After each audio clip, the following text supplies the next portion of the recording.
Welcome student to the another lecture of halogen derivatives. In the last lecture we have started with the preparation of alkyl halide. We have done two preparation in that. Okay, now we are starting with the next preparation, that is from alkane by the process called halogenation. Halogenation means we add halogen to alkane. Let's turn the general reaction. Alkane I can write as RH. R is alkyl group, and when H is present it becomes alkene. So alkane, when treated with halogen X2, this halogen can be chlorine, bromine or iodine, right? In the presence of diffused sunlight or heat, or we write H nu, UV rays, okay, it results in the formation of alkyl halide. How? This R will combine with one X, it become RX, that is alkyl halide, and this hydrogen again combine with one X, that is HX. This is alkyl halide, and one halo acid is formed, HX. We can take some example also. Okay, example, suppose I take ethane. Ethane I can write CH3CH2H. This is nothing but ethane, right? When I add chlorine, it will be called chlorination. When I add bromine, it will be called bromination. When I add iodine, it will be called iodination. For instance, I am taking chlorine, so the process is called chlorination. So I take ethane, I take chlorine. Chlorine I can write Cl2, which I am writing like this. Okay, in the presence of H nu, diffuse sunlight or ultraviolet rays or high temperature, what will happen? The bond of this will break. So when this bonds breaks, chlorine and bonds here also breaks. So chlorine combines with hydrogen, right? And what is formed over here? CH3 CH2 Cl plus HCl. Now student, it has whole of mechanism, and this whole mechanism is actually of 3 steps, right? And these 3 steps, okay, it's chain initiation, chain propagation, chain termination. This we have studied in great detail in 11th standard. So I'm not going to explain the whole mechanism over here, right, because it will take a hell of lot of time. So the whole lecture will go in that. So and since you have studied that, I'm not going to repeat. Okay, so that's why in a layman's way I'm saying the bond of this is breaking like this. Okay, this is very simple way of explanation. Actually the mechanism is something very much different of what I'm saying. Okay, now for time being we'll understand this way. This is going to combine and it is in the formation of what? Ethyl chloride. Okay, now this when we take chlorine, the process chlorination. Now student, this ethyl chloride which is formed, actually this is a lab method. Normally we don't use this in the large amount of formation of alkyl chloride as it is used in industries. Why this method is not better for industries? The reason is that the compound which is formed, okay, it again reacts with the chlorine and it form compounds containing many halogens in that. Okay, for example, if I explain you, let's take example of methane, CH4. Right. Now, methane, when I treat this with chlorine, right, what is going to remove? Remove the HCl, so I write here minus HCl. What is going to form? CH3Cl, methyl chloride. Right. Now, since we have more chlorine, it is quite possible, right? Again, this hydrogen, see, one hydrogen is replaced by chlorine. Still, it have 3 hydrogen left. Now, one more hydrogen will be replaced by chlorine, right? So, minus HCl, the product form will be CH2Cl2. So, it's a dihalogen. This is called methylene dichloride. Again, when it is treated with chlorine, it results Cl2. It results in the formation of CHCl3 trihalogen compound, that is called chloroform. This chloroform, when again treated with chlorine, it is going to form CCl4. This is carbon tetrachloride. That means, it means that they're going to form different mixtures of compound, right? We're going to form mixtures of compounds. Suppose I need methyl chloride, but it will also produce methylene dichloride, chloroform, CCl4. It produces mixture of compounds, and then we need to separate that. So it becomes a very tedious job. Okay, so that's the reason. This is not the perfect method to form alkyl halide. Right? We can use this method, but in that case we have to add this chlorine in a very small amount. Right? So how, if I add the chlorine in very small amount, this is going to help? The reason is that if chlorine is small amount, then that chlorine will react with methane to form methyl chloride. Then if some more chlorine is there, then this chlorine to combine with this, right, because this is present in large amount and this chlorine is present in small amount. So the tendency to combine with this methyl chloride and CH4, okay, there's a chance that it will combine with this or this, but this is present in very small amount, right, because less amount of methyl chloride is formed.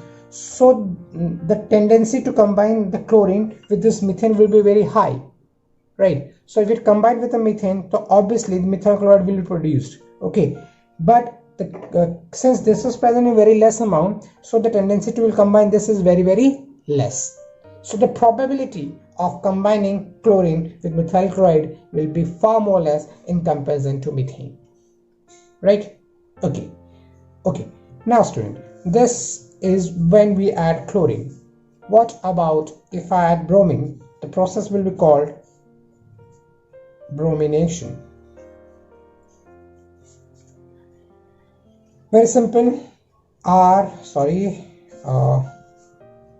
RH, alkane, treated with bromine, Br2. But when we use bromine, we use anhydrous aluminium bromide. Okay, reaction very simple, RBr plus HBr. We take an example. Suppose I say C2H6, ethane. I treat this with bromine in the presence of anhydrous AlBr3. What is produced? C2H5Br plus HBr.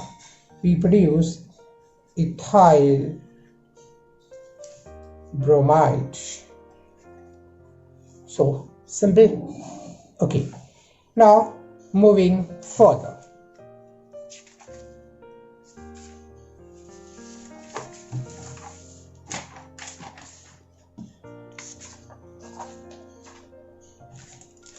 Next is student,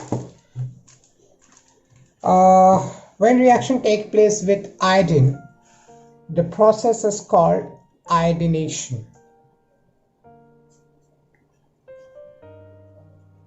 Iodination. Now,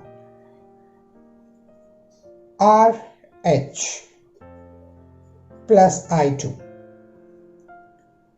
When iodination take place or iodine reaction take place, it results in the formation of Ri plus Hi. Okay, but this reaction is reversible. This reaction is reversible. Why reversible? Because here Hi, the bond between Hi, hydrogen and iodine is very weak. So as soon as it's formed, it gets break. When it breaks, this hydrogen is added again to Ri and it results in the formation of RH, because this Hi act as a reducing agent. This Hi act as what? Reducing agent. Okay, that's the reason this reaction is not possible. So to make the reaction possible, we have to add some strong oxidizing agent. So what are the oxidizing agent? Oxidizing agent we can add. We'll be using 3 oxidizing agent. First one is HiO3, that is called iodic acid, or we can use mercuric oxide, that is HgO, or we can use nitric acid, HNO3. These can be used.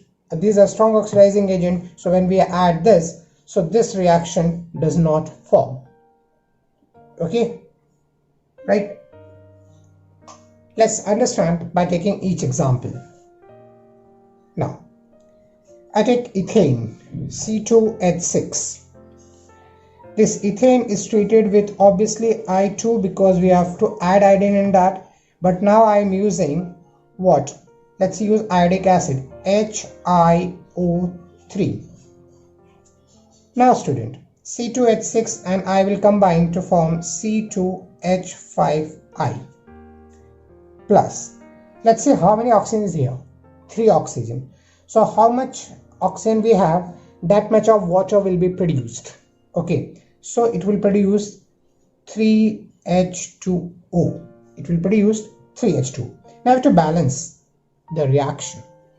Now student, here we have 3H2O, right? Okay, now one of the hydrogen is replaced by iodine. Okay, so how much of hydrogen? Let's talk about the total amount of hydrogen over here. We have 6 and 5, 11, right? Here we have 6 plus 1, 7, right? So how many more oxygen we need? Okay, again let's understand. 6 hydrogen over here, 5, 11 hydrogen. Here we have 6 and here we have 7. So how much more we need? We need 4, right? So if I have, see 1 is already here. So if I add 5 over here, so now let's see how many we add here. 5. Also we have add here 5. Okay, so iodine becomes how much? 5 iodine. 5 iodine. Here we have how many? 2 iodine. So if I write here 2, total iodine become 4 and 1, 5. So iodine is balanced, right? Carbon 10, here also 10, that is balanced. Hydrogen 5, 6 are 30 and 1, 31. 5, 5 are 25. 25 plus 6, 31. So that is balanced, right? So this is the way you have to balance. Okay, so that was when we use what? Iodic acid. Iodic acid. Now let's go with the next one, that is mercuric oxide. Again C2H6 treated with HgO, that is mercuric oxide, right? Also we need to take iodine, right? Obviously iodination. So C2H5I, okay, plus only 1 oxygen student, so I'll write 1 H2O. Hg, what is the valency of Hg? Hg has valency 2, iodine has a valency 1, so it will combine with Hg to form Hgi2, right? Again let's balance 2, 3. Okay, so if I make it 2, it will become 4. If I put here 2, also it will become 4.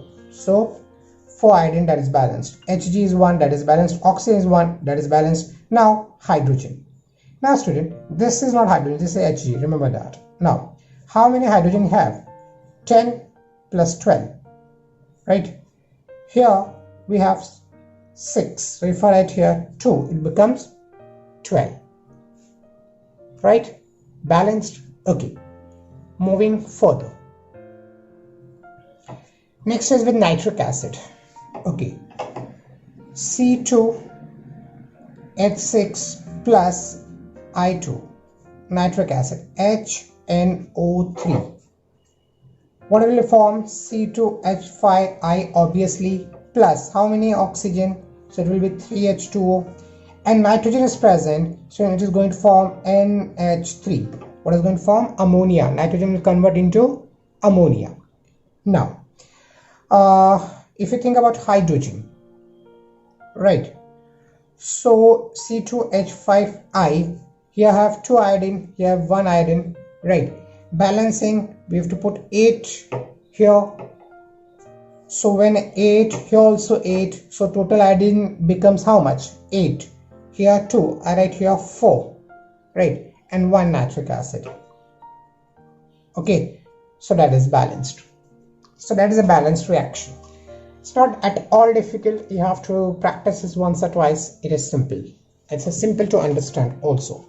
Okay, so here, so we completed our next, that is a third reaction from alkene. We have prepared alkane from we have prepared alkylide from alkane. Okay, now moving to the next reaction, that is from alkene. And what is the process? Process is addition of hydrogen halide. Addition of hydrogen halide, that is HX. Okay, let's start. First we take alkene, which is symmetrical. Symmetrical alkene. When alkene is what? Symmetrical. Now what is symmetrical alkene? Let's understand. Suppose I take CH2 double bond CH2, right? Across the double bond we have here 1 carbon, here also 1 carbon, 2 hydrogen, 2 hydrogen. So this is symmetrical, right? This is symmetrical. And when this symmetrical alkene, I add either HCl or HB or HI.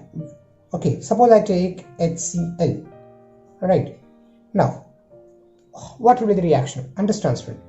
In hydrogen and chlorine, this chlorine is more electronegative, so it tends to pull the electron to itself. This is partially negative and this one is partially positive, right? Now you understand this.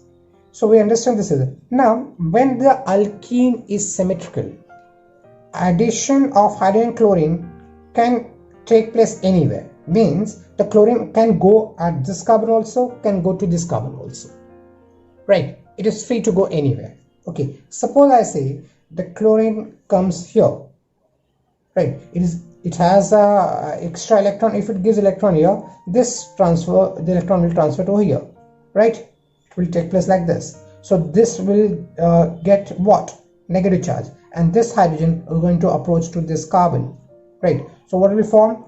H3C CH2 Cl, right?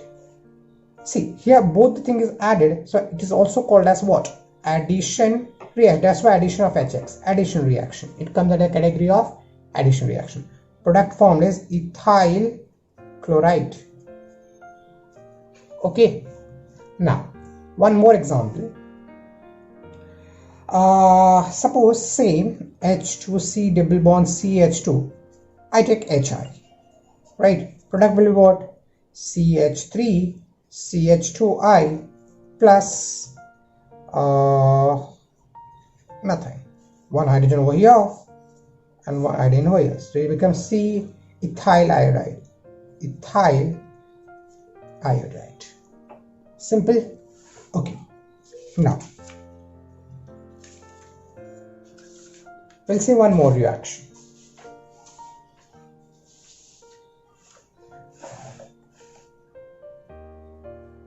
suppose this is our reactant, CH3 CH double bond CH CH3 H, suppose this time take HBr. Okay, tell me what will the product. See, one hydrogen suppose go to this carbon, so this bromine is going to come to this, so the product form will be CH3 CH2 CH, the bonds breaks, here comes Br, and this is CH3, right? Okay, so this, but only thing you have to understand here, the reaction which is written over here is only possible when the alkene is symmetric, right? It can go either way. Hydrogen can come to this also and bromine can come to this also, no difference at all, right? The product is same. Now, so one thing more I'd like to tell, I have HCl, HBr and HI. Okay, what is the order of reactivity? Which is more reactive? Student, more reactive is HI, because here the bond length is high and the bond form is weak. As a result, this bond easily breaks. Okay, so the reactivity of HI is very high and HCl is least. So this is the order of reactivity. Okay, now moving further.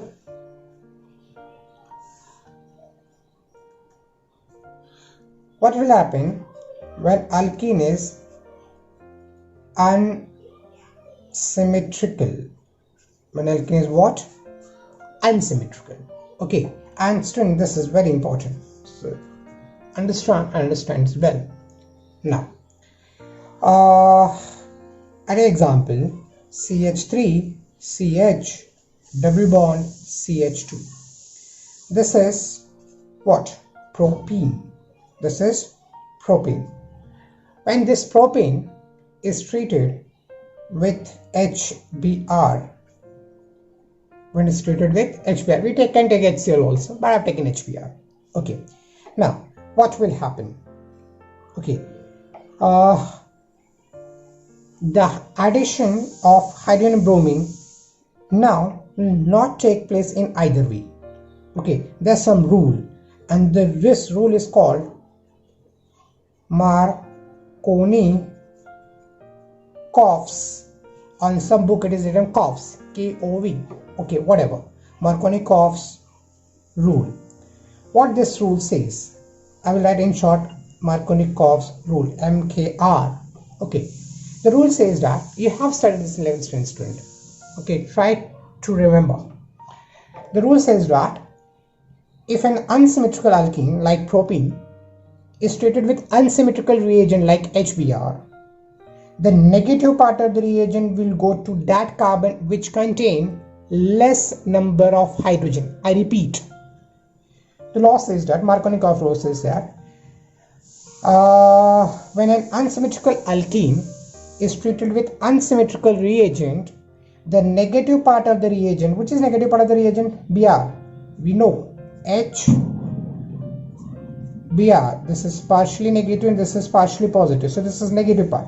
So the negative part of the reagent will go to that carbon, right? Which carbon I'm talking about? I'm going to talk about the carbon which is unsaturated, right? This is saturated carbon, these two carbon is unsaturated. So in unsaturated, the negative part of the reagent will go to that carbon which contain less number of hydrogen. That means this bromine is going to attack on this carbon and this hydrogen is going to come on this carbon.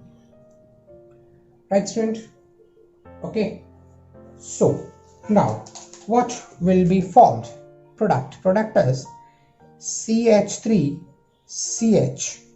Okay, here I will get Br, right? And this will become CH3. And the question is, only this product will form? No, other product will also be formed. I mean, it results in the formation of one more.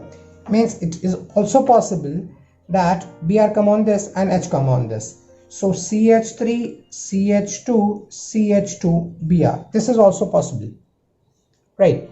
But the major, see, this is a major product. This one is major product. this one is major product, okay, and this one is minor product. This product is formed approximately 80%, and this is how much? 20%. So normally when question come, they ask you the major product. Until unless they ask you which is the minor product, we don't write that. Okay, so we have to understand when to follow Markovnikov rule. Okay, student. Actually, the mechanism, when we think of, the mechanism is not like this. Mechanism is totally different, student. Okay, if we go according to the mechanism, then this rule is actually ruled out. That means this rule becomes incorrect when we actually understand the mechanism of that. I'll try to explain that also. Okay, I hope this is clear. Okay, now, so this is when we take unsymmetrical alkene. Now student, one thing more. Okay, let's understand the mechanism also. I explain in short. Okay, let's see. Suppose I have RCH double bond CH2, right? This is treated with what? HX. Now student, what we said, actually this bond, right here, who attacks? X minus attacks.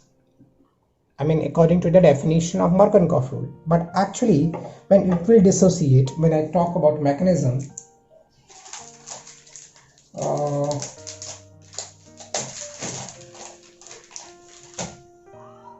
see, when I talk about mechanism, actually it will going to produce what? H plus and X minus. Is it visible? Okay. Now, this H plus and X minus. Now student, tell me which is more stable. H plus is more stable or X minus is more stable? See, a halogen, they likes electron. So if they are having electron, that will make them stable. Okay, so that actually increase the stability of this. They are stable enough. Okay, but H plus is not stable. This H plus is electron deficient. So it is electron deficient. It is going to go to that carbon which is electron rich, and we do understand that atom or carbon which is negative in charge, or which is having double bond or triple bond, or which have lone pair of electron, they are said to be electron rich. So in this both carbon is electron rich, right? So now there are two possibilities of this hydrogen to go either to this carbon. If I number this carbon 1 and carbon 2, so this hydrogen can go either in carbon 1 or in carbon 2. So let's understand what will happen if it goes into carbon 1 and it goes to carbon 2. Okay, suppose I assume this hydrogen go to this carbon, right? So the product form will be RCH2, right? And this will become CH2 positive. Sorry, H plus. This will give the electron to this. Understand? See, this is electron poor. This has to be electron rich. So this electron moves over here. So this will become negative in charge. So hydrogen will come over here, right? And this will become positive. Understand? In other case, what will happen? This hydrogen will go to this. So when this hydrogen approaches over here, it will become RCH, right? And this becomes CH2 and it acquires positive charge. So this is the intermediate which is formed, right student?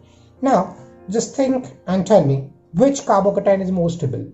Student, this is 1 degree carbocation, this is 2 degree carbocation. So which carbocation is more stable? Obviously 2 carbon. We have understood that, we have already studied that 3 degree carbocation is more stable than 2 degree carbocation is more stable than 1 degree carbocation. If this carbocation is more stable, that means this will be, suppose I have taken 100 molecule of this, so 80 will be produced, will be 2 degree, and only 20 will be produced of how much?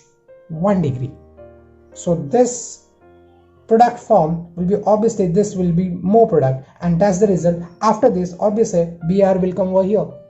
So this product will be formed. and that's the reason this is a major product. I hope this is clear, student. Okay, we have to continue this lecture, right, or this topic to the next lecture. For today we'll stop, and in next lecture we'll first understand what will happen if we take or perform this reaction in peroxide, right? That is called anti-Markovnikov rule, or it is called as peroxide effect. Okay, and after that one more preparation will be there. So next time we'll do that preparation. Most probably in next lecture we'll be completing the preparation of alkyl halide. Okay student, thanks.